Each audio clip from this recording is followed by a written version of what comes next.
Bonjour à tous et bienvenue sur la série de vidéos Les Amanins vous animent. Mais comment les abeilles communiquent à distance? Paris miel.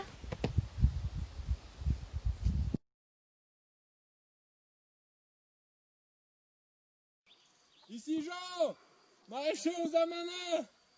Je surveille mes cultures d'en haut, j'arrive pour la visite.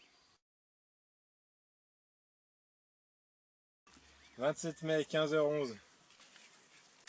Première tomate. Ouais, fameuse. Sous la serre, les tomates, on les tuteur avec un fil qui est attaché au-dessus et en bas. On tourne les tomates autour du fil et elles tiennent. Et on va aussi les tailler. Donc on retire les gourmands ici, à chaque aisselle de feuilles, pour en fait qu'il n'y ait qu'une tige principale et pas de tige secondaire, et gagner en précocité. Ça, c'est des tomates qu'on va conduire en buisson en fait. On va pas les tutorer, on va mettre juste une grille. Les plants, une fois qu'ils vont se développer, ils vont passer à travers la grille et ils vont se reposer dessus. Comme ça évite que les tomates elles tombent sur le sol et qu'elles s'abîment avec l'humidité.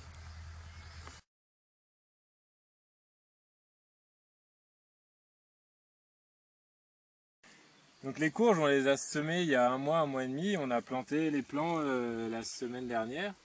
Ils sont paillés là pour garder l'humidité. Il y a une ligne de rhubarbe ici, là c'est l'endroit le plus frais des Amanins avec les terres les plus profondes, les plus humides. La rhubarbe est une plante qui aime vraiment l'humidité. La Drôme c'est très sec et du coup bon, on le met à l'endroit le plus humide et en plus on rajoute une couche de laine de mouton pour garder l'humidité du sol le plus possible. Ouais, on est devant une culture de melons. On a deux variétés cette année, le melon jaune d'Espagne et des melons orange Artemis. Plutôt classique. Et les melons, du coup, on les arrose avec ces tuyaux là, c'est des tuyaux goutte à goutte percés qui vont arroser directement au sol. Le but est de ne pas mouiller le feuillage de cette culture qui est sensible à certaines maladies, surtout les champignons, donc qui se développent quand il y a de l'humidité sur le feuillage. Et aussi d'économiser l'eau parce qu'on ne mouille pas partout autour et ça s'évapore moins vite qu'un arrosage par aspersion.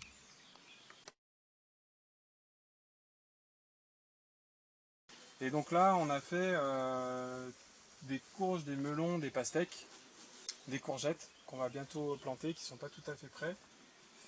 Et puis on a également des plants de salade ici, de salade Batavia, et puis des poivrons qui sont encore tout petits là-bas. Donc voilà. C'est des tables sur lesquelles on met du terreau, mais en dessous il y a une nappe chauffante en fait. Une petite nappe avec une résistance électrique qui ne consomme pas grand chose, mais qui permet de garder une certaine température pour la germination des plants, quoi. Ah, donc je vais faire des mottes, des petites mottes de terreau pour semer des salades. Et pour que les mottes se tiennent, il faut humidifier le terreau. Quand on voit le terreau couler, c'est pas assez humide. J'ai rehumidifié le terreau. Voilà. Il coule. Là c'est bon. L'idée c'est de bien faire rentrer le terreau à l'intérieur des mottes. Voilà, donc il faut bien tasser. On va racler un petit coup pour que ça ne dépasse pas.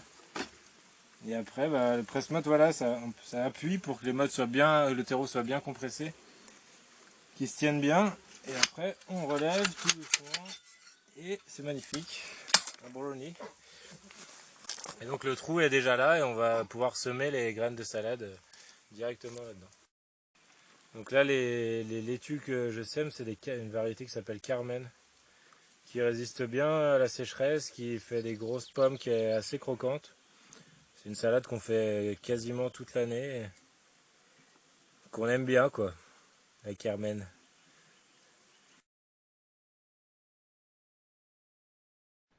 Donc pendant le confinement aux Amanins, on est bien obligé de vendre la production de légumes.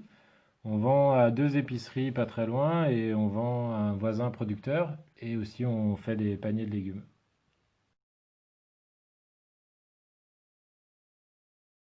Qu'est-ce qui est vert et qui va sous l'eau?